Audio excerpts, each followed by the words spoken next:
Do job titles affect overtime eligibility? And are traditional org charts dead? I'm Joey Price, and this is your HR Minute. Whenever you land a job, you're always assigned a job title.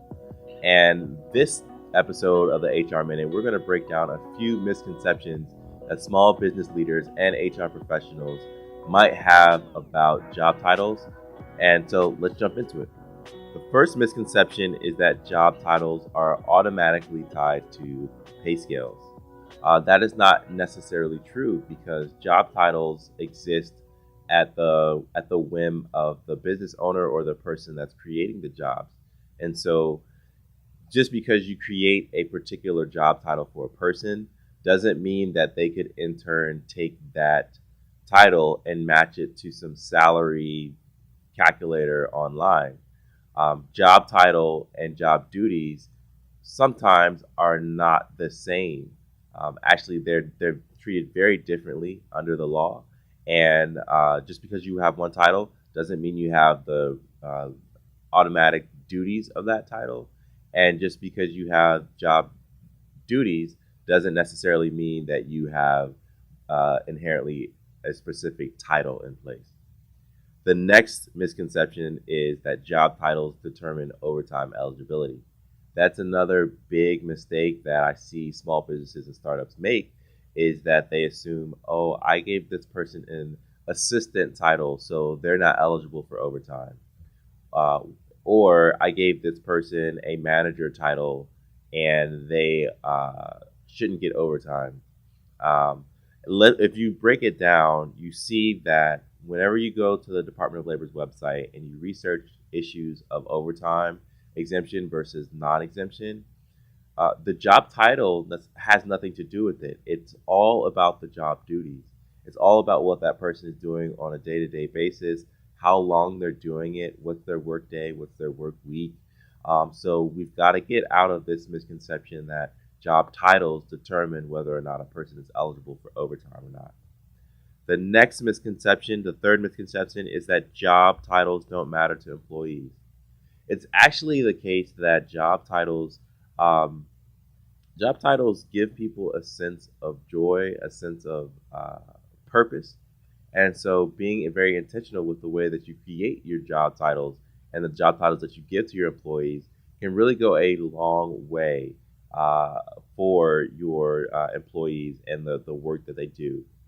An example might be if you have someone that is a administrative assistant, you could create a crafty title for that. That's or a better one. A better one would be like a receptionist. Receptionist comes with a certain set of negative connotation, but if you say that this person is the uh, first response coordinator or the guest services coordinator, that's a huge difference than a receptionist.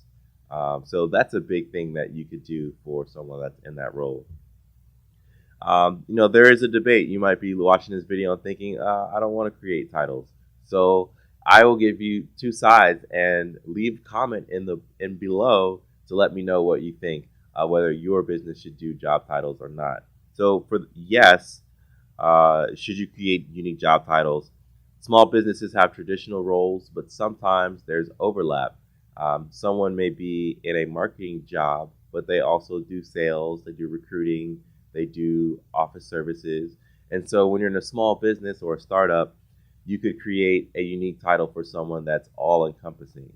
I've seen business cards from small businesses where someone is a ninja, and that's because they're trained to do multiple things, and they do it discreetly and behind the scenes.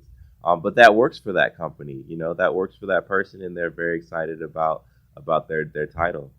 The opposite of that debate is the no, and the no would be as an organization scales up, you want clear paths for people.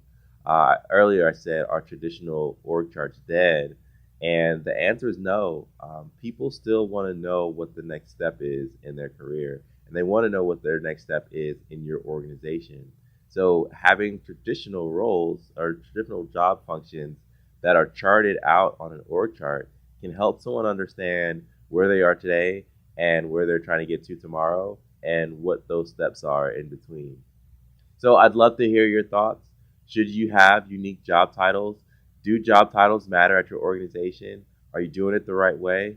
Drop comments in the comment blocks below and reach out to us at jumpstart-hr.com if you have any questions about job classification, job duties, and any other issues having to do with HR.